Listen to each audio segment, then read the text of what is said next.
Morning friends, I am Aarti from Gupta's classes। जैसा कि आपको पता है कि अभी सीईटी का जो कॉमर्स का एग्ज़ाम होना है ग्रुप 6 का, ठीक है। कॉमर्स बेस्ड जो एग्ज़ाम्स हैं वो गिवन है कि 2021 जनवरी में, मीन्स कभी भी हो सकता है, राइट। उसमें जो आपका ह्यूमन रिसोर्स मैनेजमेंट है, आज हम क्या करेंगे। ह्यूमन रिसोर्स मैनेजमेंट का जो भी आपका पूरा यूनिट है, उसमें जितना भी टॉपिक्स आपके गिवन है, उन सभी टॉपिक्स को इन शॉर्ट इस एक ही वीडियो में हम कंप्लीट करेंगे। ओके। और जो ये पीडीएफ है, ये पीडीएफ आप मैसेज कीजिएगा, ठीक है। आपको, अगर आप कमेंट करते हैं वीडियो के एंड में, तो आपको ये पीडीएफ जो है प्रोवाइड करा दी जाएगी। ओके, चलिए हम शुरू करते हैं ह्यूमन रिसोर्स मैनेजमेंट। सबसे पहले आपको पता होना चाहिए कि ह्यूमन रिसोर्स मैनेजमेंट का मतलब क्या है। देखिए, ह्यूमन का मतलब आप सभी को पता है, रिसोर्स मतलब भी पता है, संसाधन, मैनेजमेंट मतलब उन सबको मैनेज करना, ठीक है। यानी कि ह्यूमन रिसोर्स मैनेजमेंट जो है वो क्या करता है, वो प्लानिंग करता है, ऑर्गेनाइजिंग करता है, डायरेक्टिंग करता है, कंट्रोलिंग करता है, development, compensation, integration and reproduction of human resources to the and.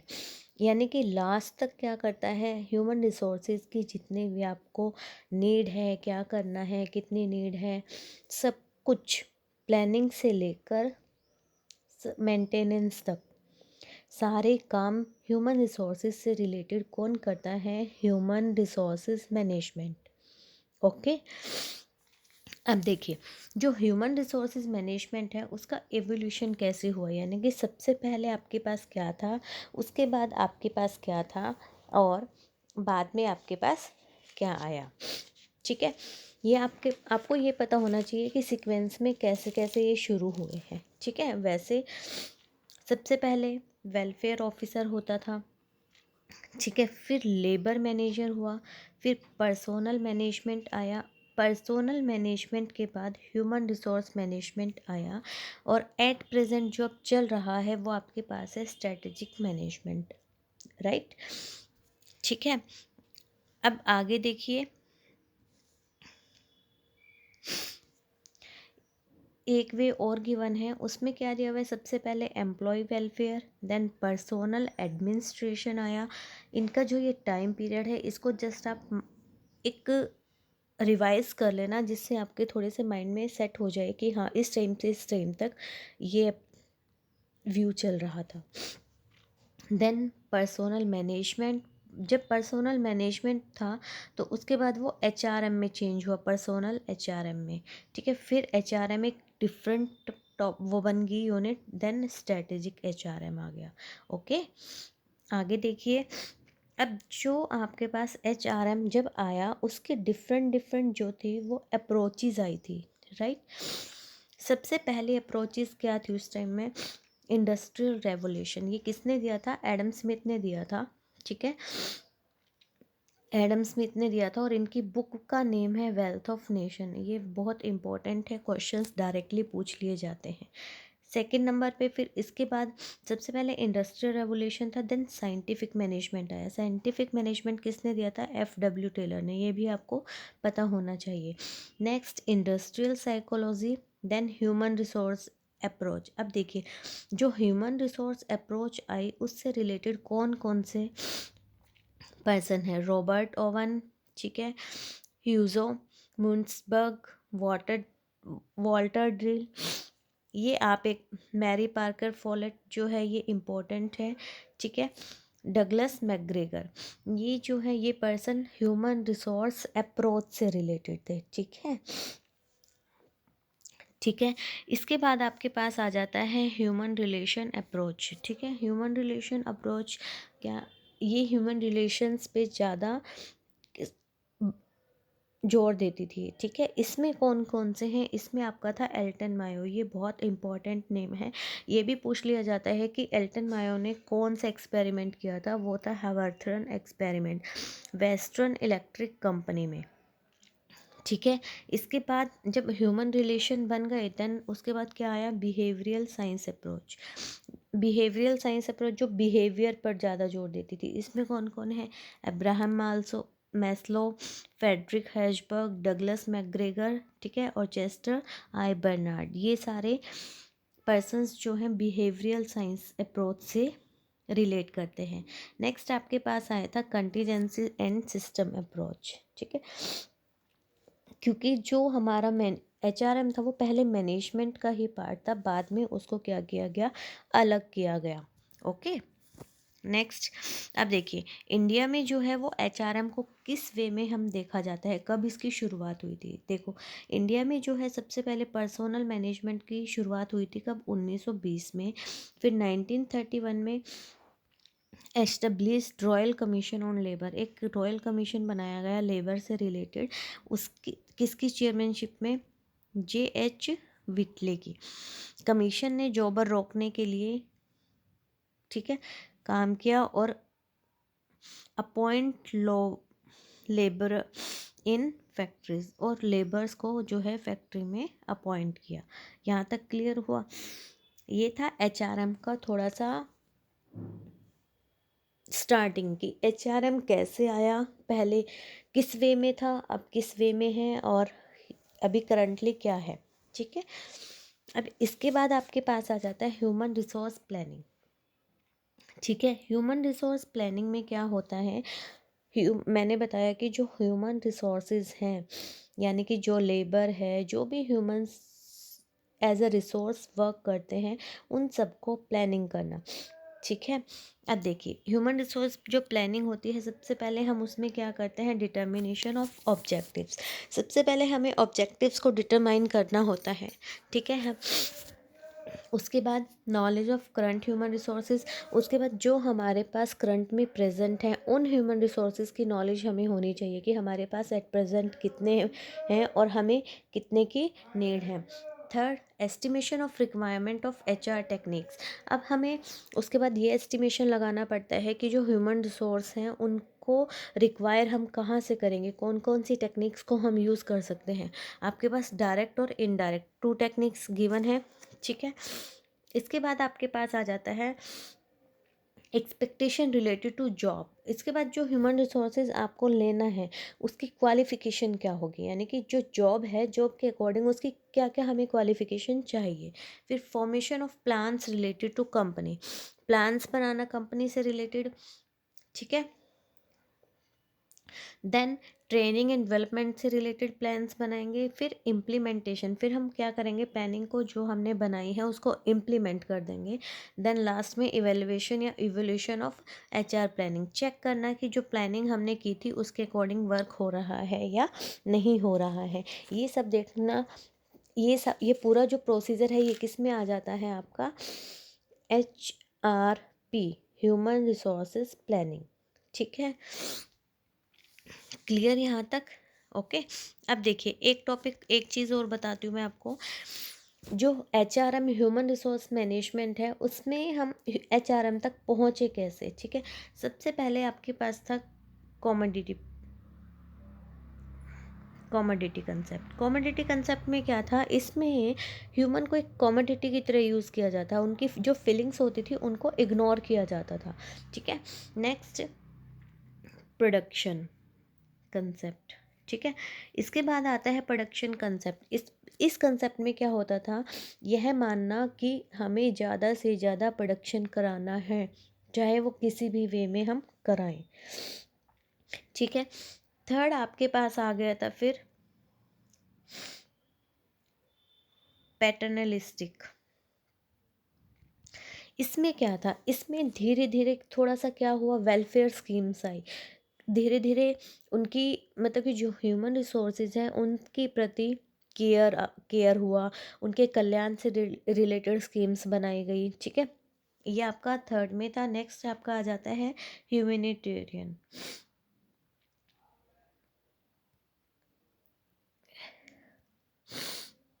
Concept. इसमें क्या था, इसमें ह्यूमैनिटेरियन मानवता ज़्यादा थोड़ी सी हुई, एम्प्लॉयज़ की प्रॉब्लम्स को सुना जाने लगा, उनको एक ह्यूमन की तरह ट्रीट किया जाने लगा। ठीक है, फिर नेक्स्ट 5th नंबर पे आपके पास आ गया था HRM। Okay, human resource concept. इसमें जो एम्प्लॉयज़ हैं उनको एक वैल्यूएबल एसेट्स माना गया ऑर्गेनाइजेशन की। ठीक है, जैसे बॉडी में ब्लड काम करता है, ये माना गया कि एक ऑर्गेनाइजेशन में एम्प्लॉयज़ भी वही काम करते हैं। ठीक है, और लास्ट में अभी जो रिसेंटली में ज़्यादा वो है एमर्जिंग कंसेप्ट। ठीक है, अब हम न्यू कंसेप्ट आ रहे हैं, आपको पता है।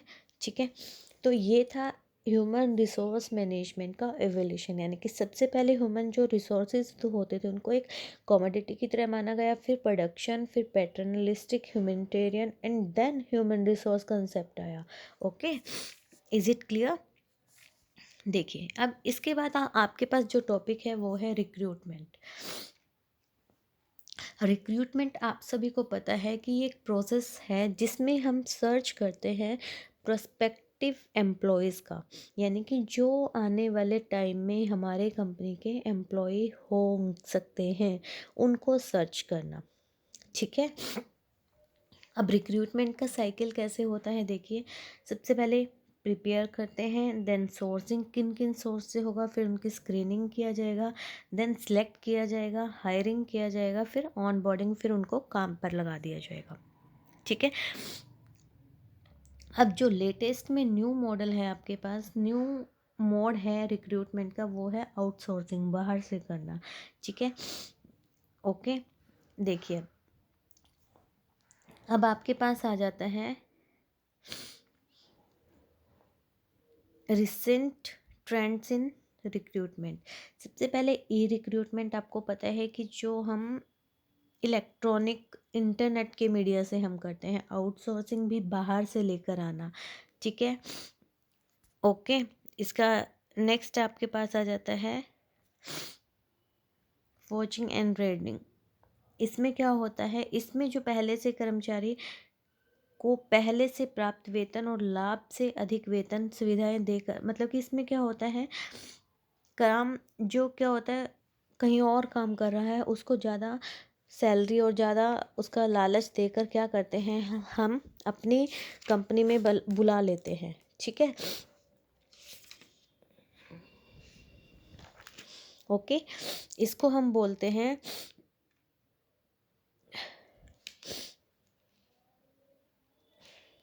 रीडिंग एंड पंचिंग, एक तरीके से पंचिंग।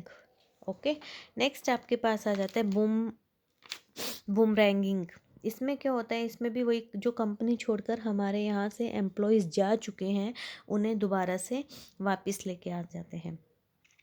अब आपके पास आता है रिक्रूटमेंट की प्रोसेस, जो कि मेन है।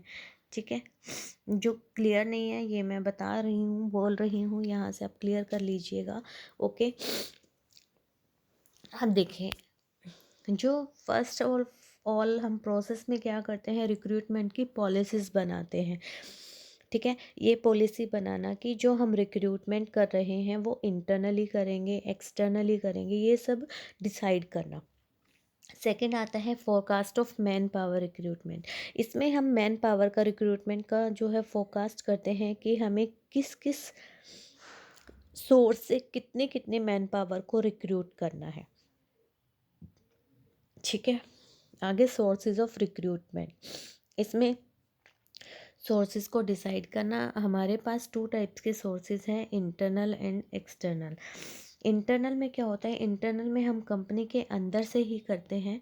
ठीक है, जैसे कार्यरत स्थायी कर्मचारी, कार्यरत अस्थायी कर्मचारी, अवकाश प्राप्त कर्मचारी, कर्मचारी की मृत्यु होने पर उस पर आश्रित व्यक्ति को लगाना, एक तरीके से। ठीक है, जैसे इंटरनल में क्या आ जाता है आपका, प्रमोशन, ठीक है, डिमोशन, आपके पास आ गया ट्रांसफ़र कर देना एक डिपार्टमेंट से दूसरे डिपार्टमेंट में। ठीक है, ये सब, और एम्प्लॉयज़ का रेफरल, जो एम्प्लॉयज़ ने रेफरल दे रखे हैं। ओके, ये थे इंटरनल। अब आपके पास आ जाता है एक्सटर्नल। एक्सटर्नल में एजुकेशनल इंस्टीट्यूट्स, एडवर्टीज़मेंट देकर, एम्प्लॉयमेंट एक्सचेंज जो आजकल बहुत ज़्यादा पॉपुलर है, जिनके पास कोई भी जॉब नहीं है वो क्या करते हैं, अपने आप को एम्प्लॉयमेंट एक्सचेंज में रजिस्टर्ड करा लेते हैं, ठीक है। प्रोफेशनल एसोसिएशन, ठीक है। कुछ एजेंसीज आती हैं जो रिक्रूट करती हैं, जैसे आपने देखा होगा कि जब एमबीए वगैरह कर रहे होते हैं तो वहाँ पर एजेंसीज की तरफ से मेंबर्स आते हैं फ्रेश रिक्रूटमेंट करने के लिए, ठीक है ना।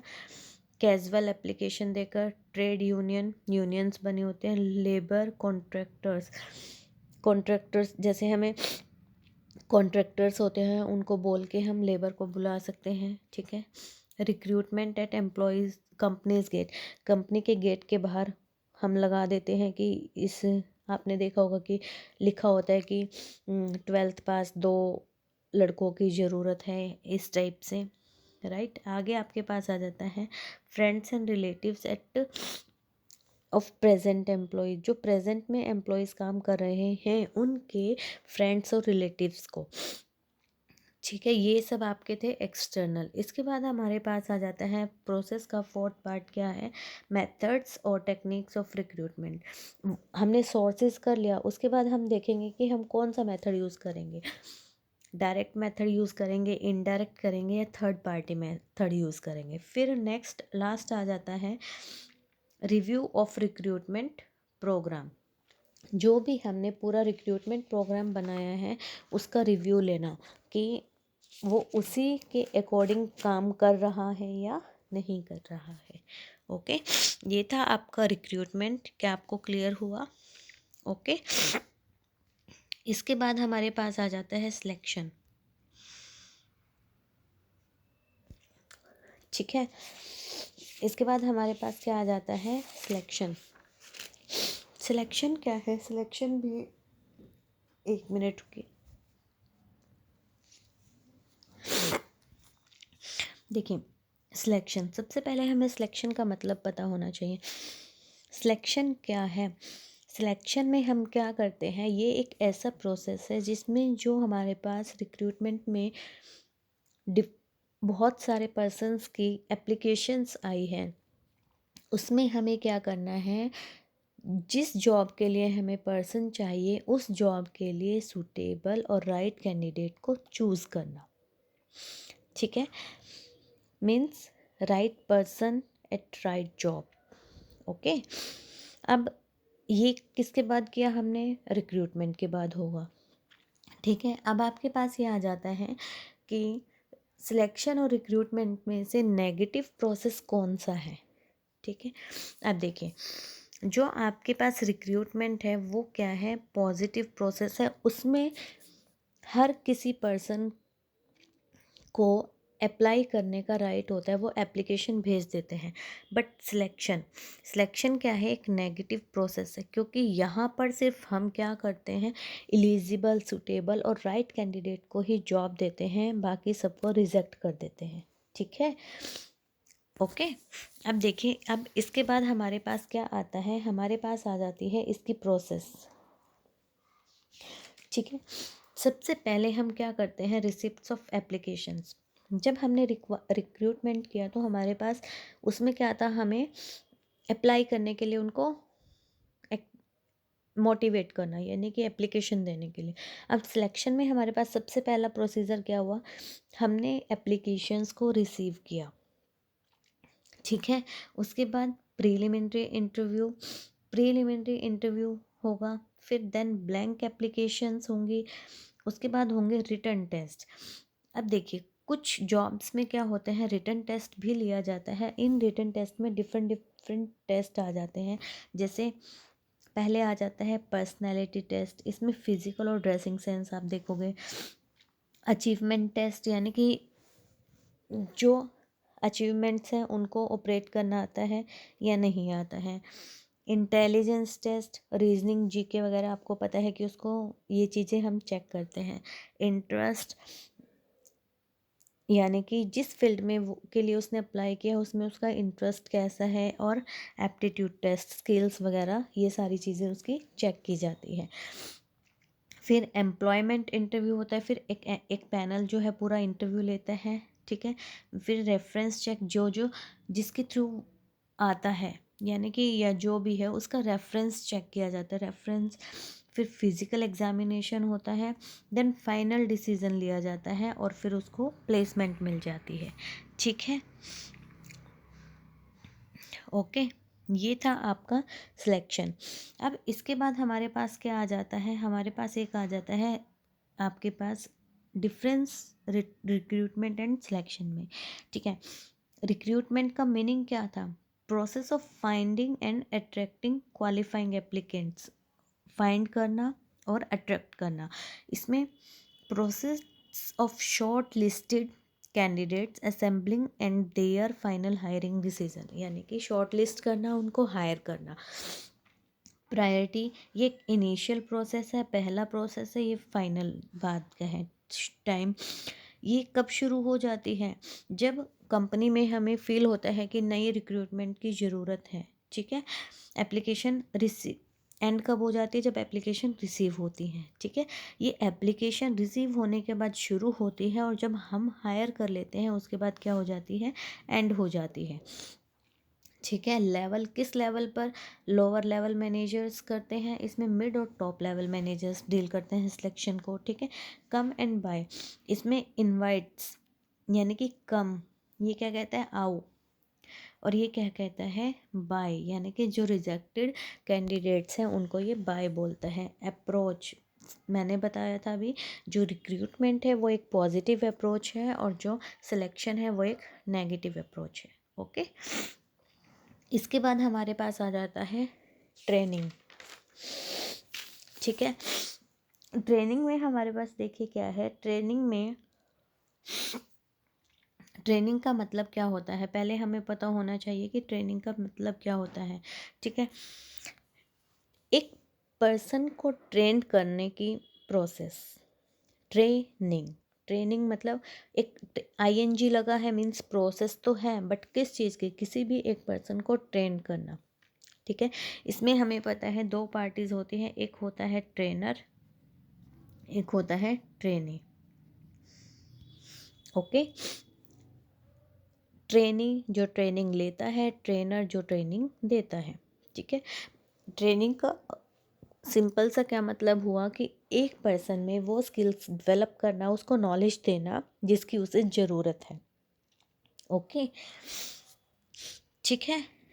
अब देखिए, अब ट्रेनिंग की प्रोसेस क्या है, सबसे पहले आपके पास आ जाता है डिटरमाइनिंग ऑब्जेक्टिव्स। सबसे पहले हमें ऑब्जेक्टिव्स को डिटरमाइन करना, हमारे पास ऑब्जेक्टिव्स तो बहुत सारे हैं, उसमें से जो मेन ऑब्जेक्टिव है उसको डिटरमाइन करना कि किस मेन ऑब्जेक्टिव को लेके हमें क्वालिटीज़ को बेस्ट करना है या फिर प्रोडक्शन को बेस्ट करना है या फिर एम्प्लॉयज़ की जो स्किल्स हैं उनको बेस्ट करना है। यानी कि पर्टिकुलर जो मेन ऑब्जेक्टिव है उसे हम क्या करते हैं, पहले डिटरमाइन कर लेते हैं। सेकंड, इंफॉर्मेशन अबाउट ट्रेनिंग, जब हमें ट्रेनिंग देनी होती है तो हम क्या करते हैं, पहले जिन्हें हमें ट्रेनिंग दिलानी है उन ट्रेनीज़ की हम इंफॉर्मेशन कलेक्ट करते हैं कि उन्हें किस लेवल तक नॉलेज है और कितनी और नॉलेज की उन्हें ज़रूरत है। थर्ड, कंटेंट ऑफ ट्रेनिंग, वही ट्रेनिंग में ये देखना कि वही कितनी नॉलेज है, उनको किस लेवल से सिखाया जाना है। कुछ ट्रेनी ऐसे होंगे जिनको बिल्कुल भी नॉलेज नहीं है, बेस लेवल से शुरू करना, और कुछ को थोड़ी नॉलेज है, थोड़ा सा अपर लेवल की नॉलेज देना only. Okay, next, place decide करना कहाँ पर दिया जाएगा। Next, time and duration, timing set करना, कितनी ड्यूरेशन की ट्रेनिंग होगी।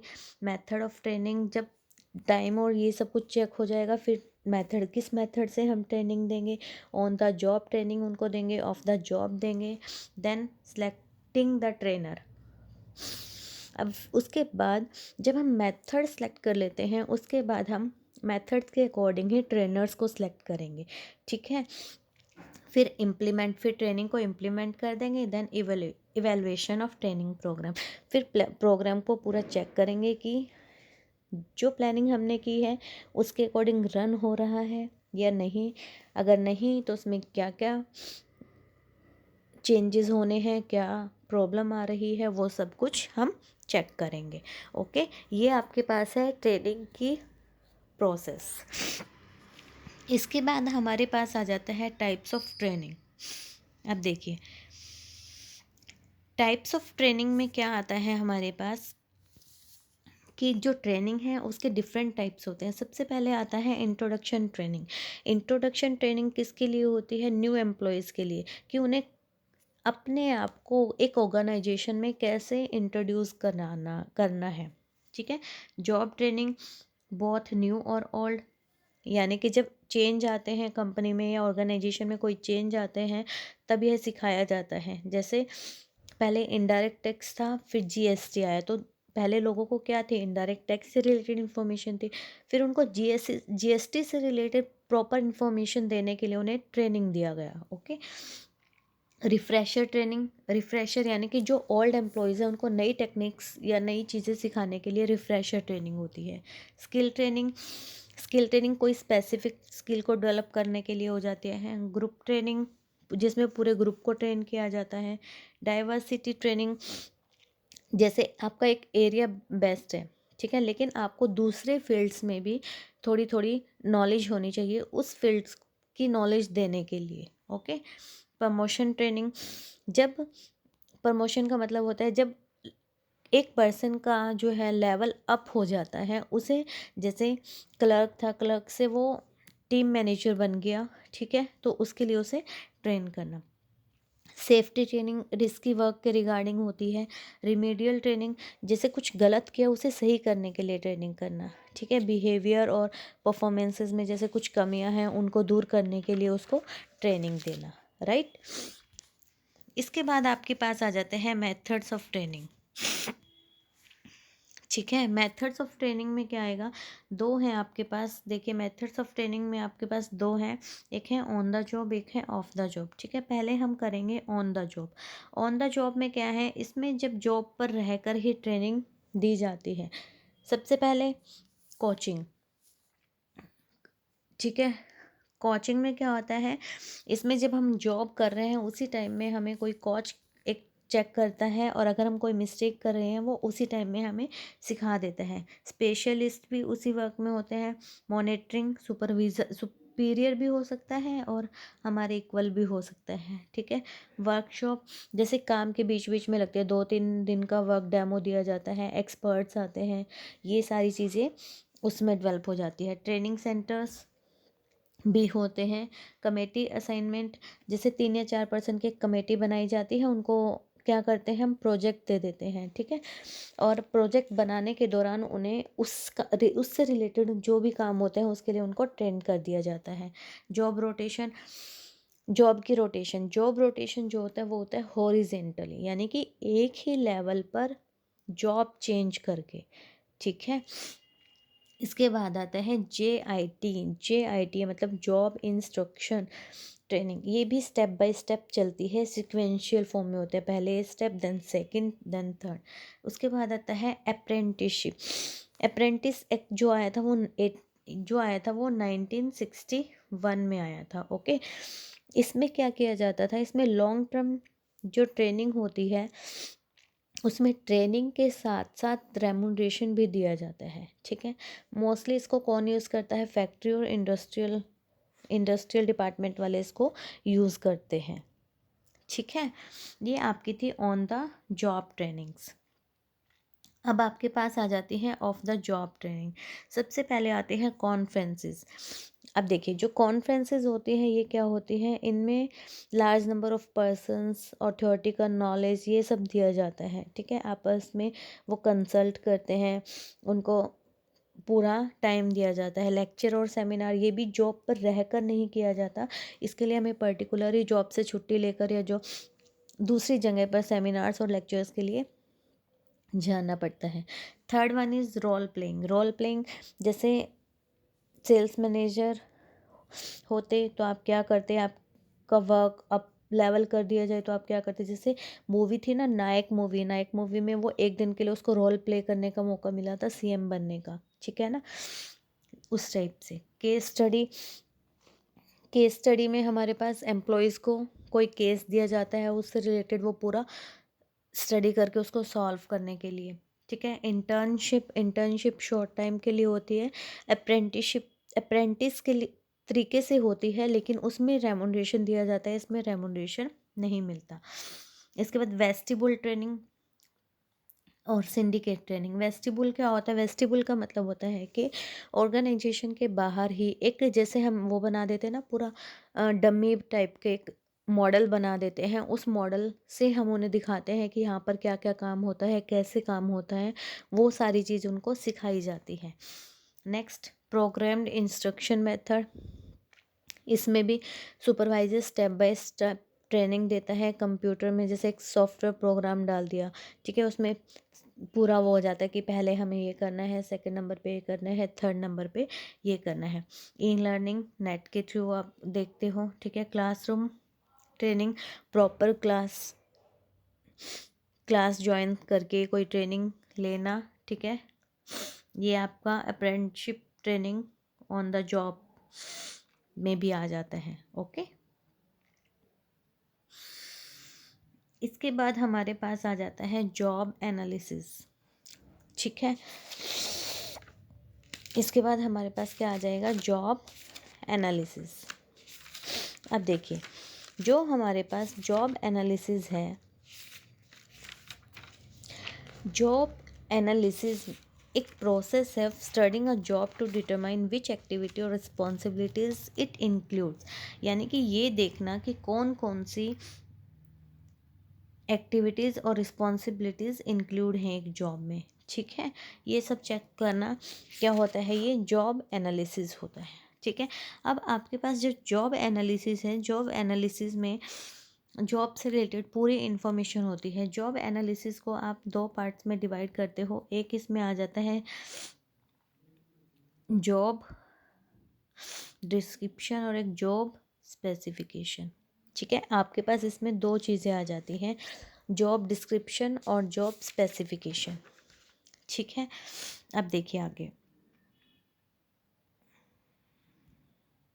देखिए जॉब एनालिसिस में आपके पास दो आ गए, जॉब डिस्क्रिप्शन और जॉब स्पेसिफिकेशन। जॉब डिस्क्रिप्शन क्या होता है? इसमें सारे कंपोनेंट किससे रिलेटेड होते हैं? जॉब से रिलेटेड, कि जॉब का टाइटल क्या होगा, जॉब का क्या पर्पस है, जॉब ड्यूटीज़ क्या होंगी, उस पर रिस्पॉन्सिबिलिटीज़ क्या होंगी, ठीक है। और ये सारा किस में आ जाता है? आपका जॉब डिस्क्रिप्शन में।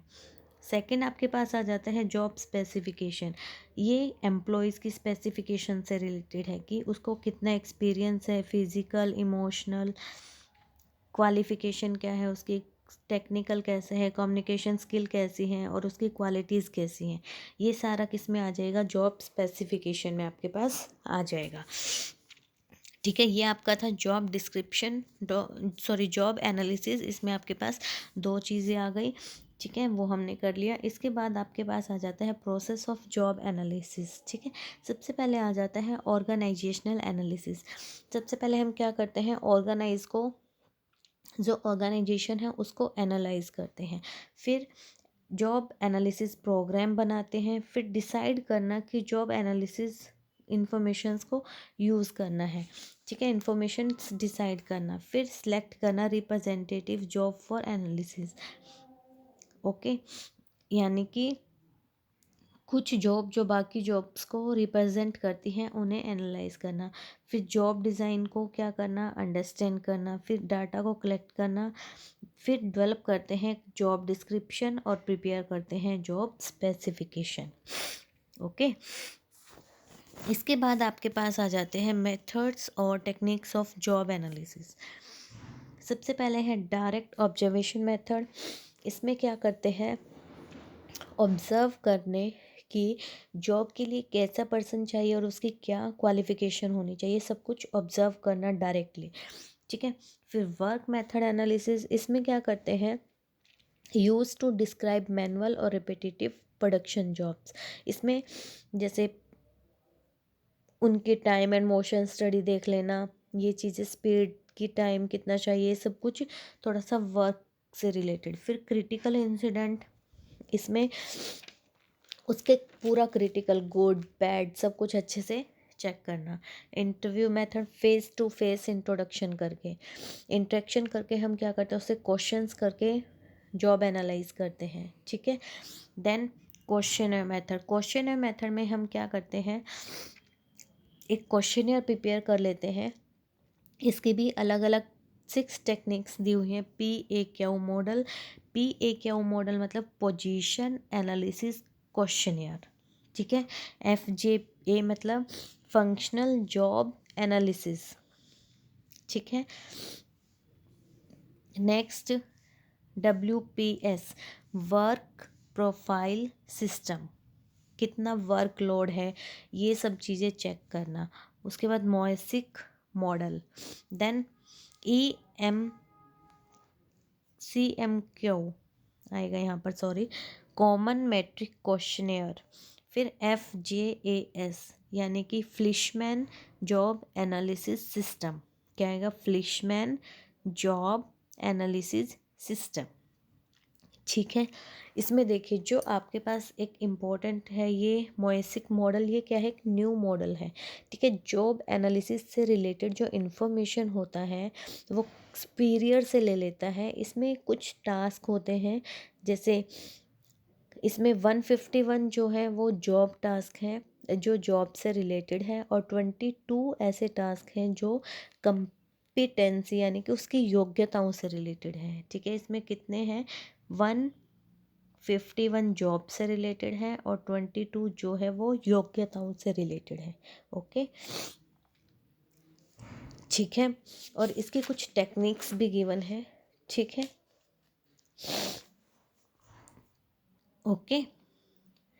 इसके बाद देखिए जॉब एनालिसिस में हम जॉब डिस्क्रिप्शन और जॉब स्पेसिफिकेशन कर चुके हैं। इसके बाद आपके पास आ जाता है जॉब डिज़ाइन।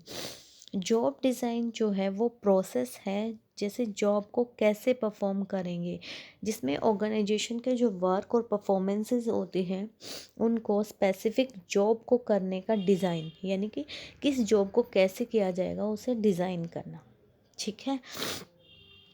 इसको देखिए क्या दिया हुआ है, process of organising work into the task required to perform a specific job. एक स्पेसिफिक जॉब को कैसे किया जाएगा, ठीक है। It include the conscious efforts to organize task duties responsibilities into unit of work to achieve certain objectives, ठीक है। अब आपके पास जो जॉब डिज़ाइन है उसके 4 पार्ट्स हैं, देखिए क्या है।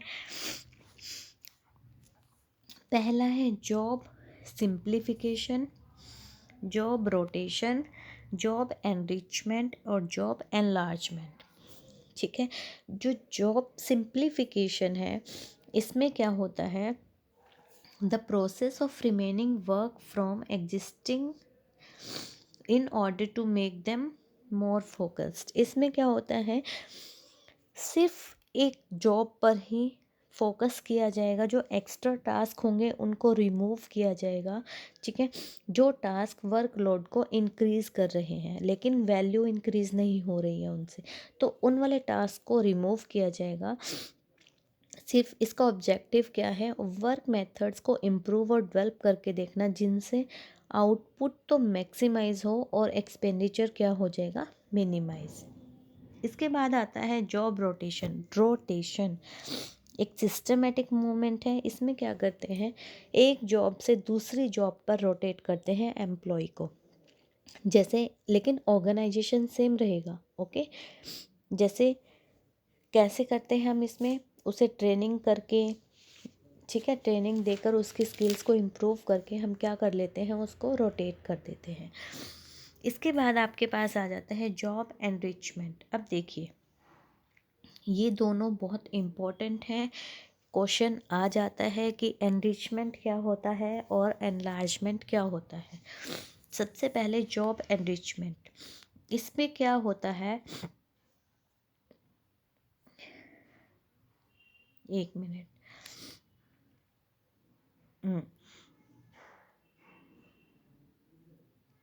जॉब एनरिचमेंट जो होता है वो एक हॉरिजॉन्टल प्रोसेस होता है, सॉरी, जॉब एनरिचमेंट जो है ये उल्टा है। जॉब जो एनरिचमेंट होता है वो एक वर्टिकल प्रोसेस होता है, इसमें वर्कलोड भी बढ़ जाता है, ठीक है, करियर से रिलेटेड नहीं है, नॉट टू टेक डिसीज़न, इसमें डिसीज़न भी नहीं ले सकते, ठीक है। और जॉब एनरिचमेंट में ये उल्टा लिखा हुआ है, सॉरी, देखिए जॉब एनरिचमेंट जो है यहाँ यहाँ पर आपके पास आएगा जॉब एनलार्जमेंट। एक मिनट में इसे ठीक कर देती हूँ, एक सेकेंड। यहाँ पर जॉब एनलार्जमेंट आएगा, ठीक है, और यहाँ पर आएगा एनरिचमेंट। जो जॉब एनलार्जमेंट होता है, शिट, ये एनलार्जमेंट और ये एनरिचमेंट, ठीक है।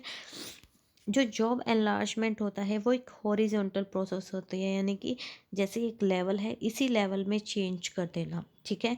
इसमें वर्कलोड तो इंक्रीज़ हो जाता है, लेकिन इसमें हम ना तो कोई डिसीज़न ले सकते हैं, ठीक है, और ना ही करियर से रिलेटेड होता है, ये सेम लेवल पर होता है जॉब एनलार्जमेंट, ठीक है, ओके। उसके बाद हमारे पास हो जाता है जॉब एनरिचमेंट।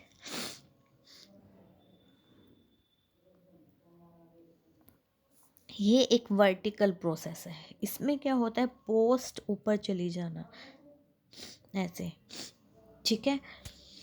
अब एनरिचमेंट में लेवल ऊपर चला जाता है तो हम क्या करते हैं, रोल भी बढ़ जाता है हमारा, टेक डिसीजन लेने के लायक भी हो जाते हैं, increase work with deep knowledge, work भी हमारा इंक्रीज हो जाता है और उसके लिए हमें डीप नॉलेज भी होनी चाहिए, और ठीक है,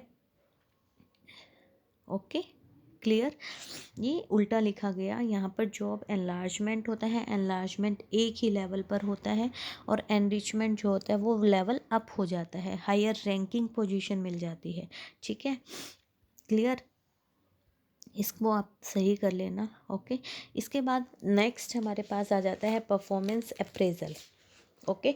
परफॉर्मेंस अप्रेजल में हमारे पास क्या होता है, परफॉर्मेंस अप्रेजल में हम क्या करते हैं, एक सिस्टमेटिक पीरियोडिक और इम्पार्शियल रेटिंग होती है एम्प्लॉय के एक्सीलेंस की, यानी कि उसने जो काम किया है उसकी एक क्या करना, उसको रेटिंग देना एक तरीके से, ओके, उसके पूरे काम को इवेलुएट करना कि उसने जो काम किया है वो कैसा किया है, कैसा नहीं किया है, ठीक है। अब एम एक होता है आपके पास, एम आर एक होता है, पी ए। पी ए आपको पता है परफॉर्मेंस अप्रेजल, एम आर का मतलब होता है merit rate, merit rate, okay. Decide for salary increment, जो मेरिट रेट है उसके बेस पे हम सैलरी इंक्रीमेंट करते हैं, लेकिन जो परफॉर्मेंस अप्रेजल है वो क्या करता है, फ्यूचर पोटेंशियल ऑफ एम्प्लॉयज़, यानी कि उसको क्या करता है, फोकस करता है, ओके। इसकी प्रोसेस क्या है, प्रोसेस देखिए। अब सबसे पहले एस्टेब्लिशिंग परफॉर्मेंस स्टैंडर्ड, सबसे पहले हमें स्टैंडर्ड सेट करने पड़ेंगे, जैसे कि किसी परफॉर्मेंस को मेज़र करने के लिए ये एक स्टैंडर्ड सेट करना पड़ेगा कि अगर इससे ऊपर या इसकी इक्वल परफॉर्मेंस हुई तो गुड, अगर इससे कम हुई तो बैड, ओके। फिर कम्युनिकेटिंग द स्टैंडर्ड्स, फिर उन स्टैंडर्ड्स को एम्प्लॉयज़ को कम्युनिकेट करना, okay. Next measuring the performance, फिर जो एक्चुअल में उन्होंने परफॉर्म किया है उसको मेज़र करना, then comparing the actual with standard performance, फिर discuss the appraisal, taking correction action.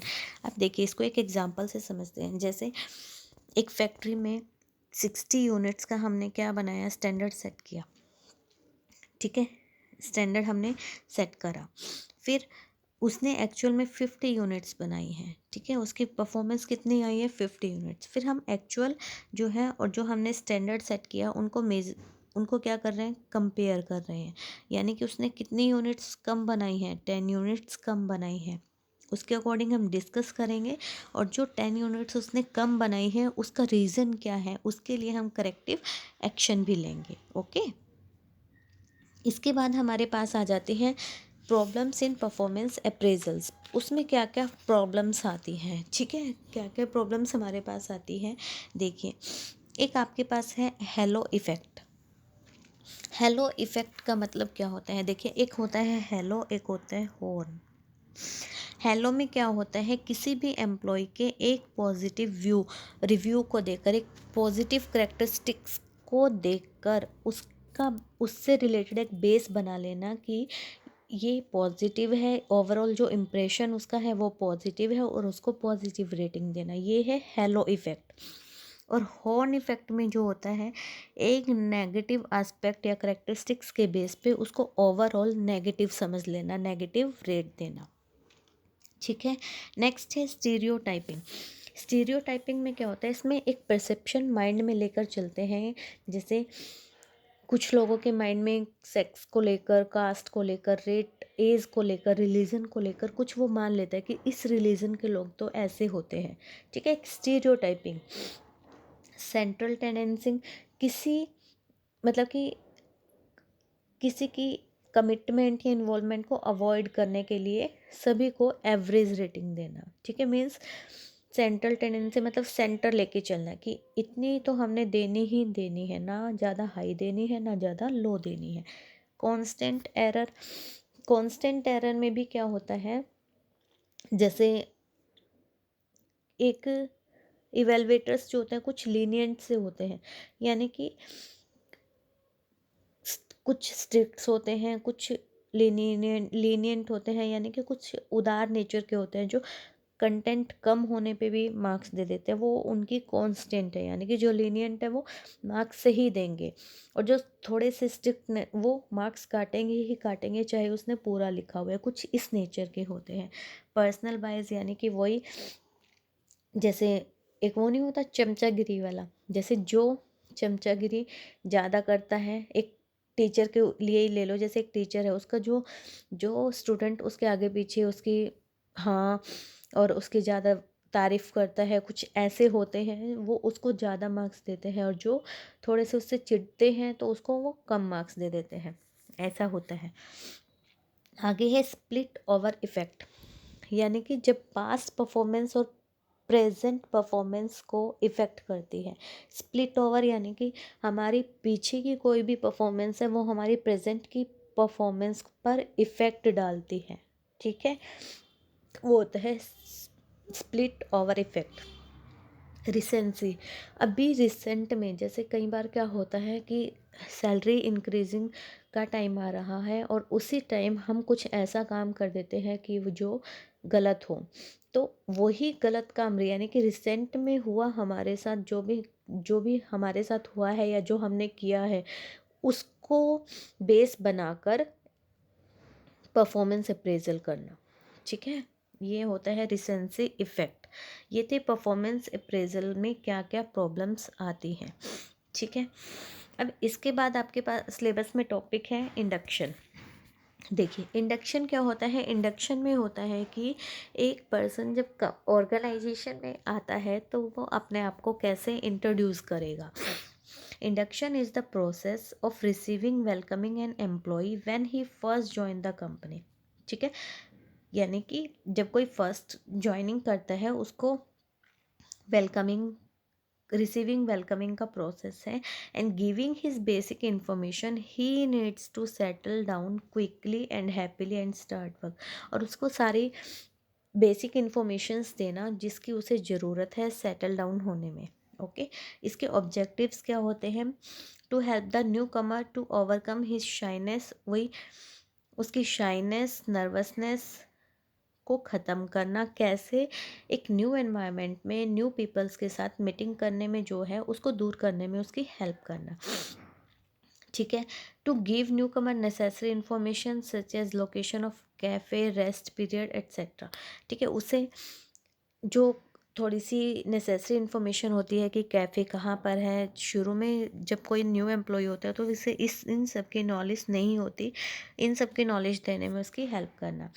Build new employ confidence, उसका कॉन्फिडेंस बिल्ड करना, रिड्यूसिंग लेबर टर्नओवर और एब्सेंटिज्म, उसकी हेल्प करना कि एब्सेंटिज्म और लेबर टर्नओवर जो है वो कम रहे, रिड्यूस कन्फ्यूजन्स ना हो, डेवलप हेल्दी रिलेशंस, ठीक है, to ensure that newcomer do not form false impression, ठीक है, और negative attitude towards the organisation, उसकी मतलब कि इस चीज़ में हेल्प करना कि कम ऑर्गेनाइजेशन के प्रति उसका जो है वो एटीट्यूड नेगेटिव ना हो, to develop among the newcomer a sense of belonging and loyalty to the organisation, ठीक है, उसको बेसिक स्किल्स के बारे में प्रोवाइड बताना, terms and ideas of business बताना, वर्ल्ड एंड बिजनेस वर्ल्ड के जो आइडियाज़ थे वो बताना, help the new employee in human relation, और न्यू एम्प्लॉय को ह्यूमन रिलेशन में भी हेल्प करना, ठीक है। इसके बाद एक टॉपिक आता है ट्रांसफ़र। ट्रांसफ़र क्या है? is defined as lateral shift causing movement of individual from one position to another, usually without involving any marked change in duties, responsibilities, skill needed and compensation। देखिए, ट्रांसफ़र का मतलब है कि एक इंडिविजुअल को एक पोजीशन से दूसरी पोजीशन पर भेजना, बट कोई भी चेंज नहीं होगा किस में, उसकी ड्यूटीज़ में, उसकी रिस्पॉन्सिबिलिटीज़ में, उसकी स्किल्स में, और जो भी उसका कंपनसेशन है उसमें। Transfer also defined as the moving of an employee from one job to another. वो क्या क्या हो सकता है? प्रमोशन, डिमोशन, और no change in job status other than moving from one job to another. यानी कि वो एक जॉब से दूसरी जॉब पर तो जाएगा, लेकिन उसके जॉब का जो स्टेटस है वो चेंज नहीं होगा। ओके, ठीक है। इसके बाद हमारे पास आ जाता है टाइप्स ऑफ ट्रांसफ़र। ट्रांसफ़र के टाइप्स क्या है? सबसे पहले है प्रोडक्शन, जो चेंज इन प्रोडक्शन के कारण ट्रांसफ़र होता है, ठीक है। Next, replacement transfer, transfer cause due to initiation और replacement of long standing employees, ठीक है। रोटेशन, यानी कि वर्सेटिलिटी में चेंज करने, इंक्रीज़ करने, वर्सेटिलिटी को इंक्रीज़ करने के लिए, ठीक है, इसमें रोटेशन किया जाता है। Shift transfer, transfer of an employee from one shift to another, जैसे मॉर्निंग शिफ्ट टू इवनिंग कर देना। Remedial transfer, initiative to correct the wrong placement को करेक्ट करने के लिए जो ट्रांसफ़र की जाती है। Penal transfer, transfer initiated as a punishment for indisciplinary action of employees, यानी कि एक पनिशमेंट के तौर पे ये किया जाता है, ठीक है। नेक्स्ट, यहाँ तक हो गया, ठीक है। ये समझ में आ गया आपको? ये थी आपका जितना भी सिलेबस आपके सिलेबस में है, CAT के जो कॉमर्स के बेस पे जो एग्ज़ाम आपका होना है, उसमें जो भी आपके पास जितना भी HRM है वो पूरा HRM इसमें कवर है, ठीक है। यहाँ तक अगर आपको क्लियर है तो प्लीज़ कमेंट कीजिएगा और लाइक कीजिएगा, सब्सक्राइब कीजिएगा। आप हमें सपोर्ट करोगे जिससे हम भी मोटिवेट होंगे और बेस्ट से बेस्ट कंटेंट आपको जल्दी से जल्दी देने का कोशिश करेंगे, और आपको MCQ भी प्रोवाइड कराए जाएंगे। ओके, और ये PDF भी आपको अवेलेबल करा दी जाएगी। आपको अगर PDF चाहिए तो आप कमेंट कीजिएगा। Okay, thank you, have a nice day.